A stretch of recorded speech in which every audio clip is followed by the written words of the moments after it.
to my subscribers and a big welcome to the newbies. If you like twists, crimes, cults, and horror, you might want to subscribe here. Now, this disclaimer, this video is only for educational and entertainment purposes only. You'll want to watch this to the end, guys. The story of Mary Vincent. This video recounts the harrowing true story of Mary Vincent, a young woman from Las Vegas who endured a brutal attack and displayed extraordinary resilience. Born in 1963 to a military father and a blackjack dealer mother, Mary grew up in a large family with 7 siblings amidst the fast-paced, often chaotic environment of Las Vegas in the 1960s and 70s. By her mid-teens, Mary was living a rebellious lifestyle, which contributed to her parents' strained marriage and eventual divorce. In 1978, at age 15, Mary ran away from home and traveled to California, seeking refuge with her boyfriend and later with an uncle. Ultimately, she decided to visit her grandfather in Corona, California, about 400 miles away.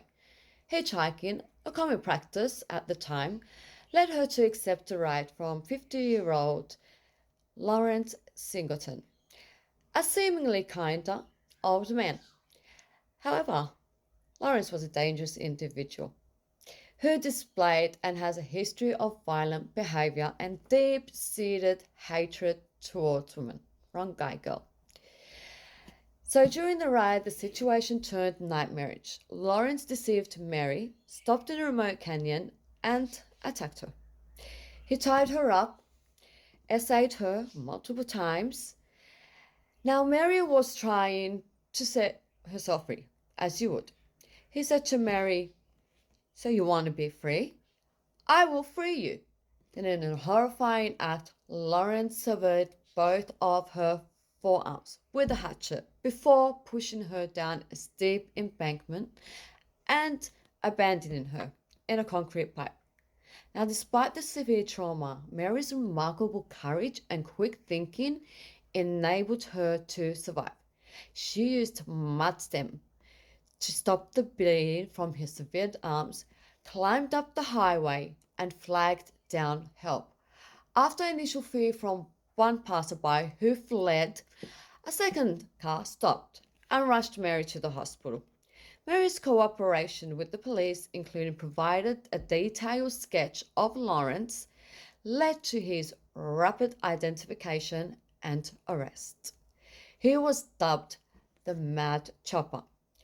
At trial, Mary testified courageously, despite Lawrence's threat.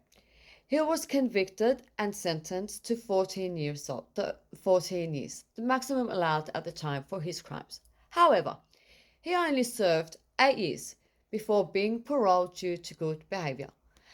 Now, following his release, Lawrence forced a widespread community rejection, protests, and even hostility, which forced authorities to confine him to prison grounds in a trailer until his parole ended. Seeking justice, Mary won a 2.56 million civil statement against him but never received the money because he was financially insolvent.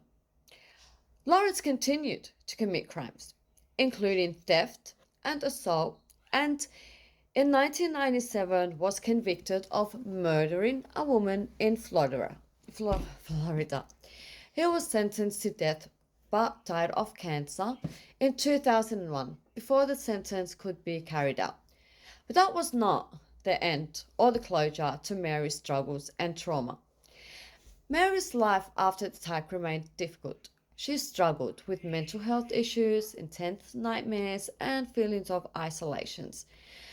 She married and divorced, living a secluded life and thought therapy. However, she also found healing through art, teaching herself to draw, and painting using self-invented prosthetics made from household materials. Later, she founded the Mary Vincent Foundation to support other survivors of violent crimes. Mary changed law for good. The video has also noted that Mary's case prompted legalized changes in California, leading to similar crimes and harsher sentences, including life imprisonment for attempted essays with intent to commit. Please subscribe to my channel. I would make another video to finish this. I just didn't want to bore you with a 20-minute video.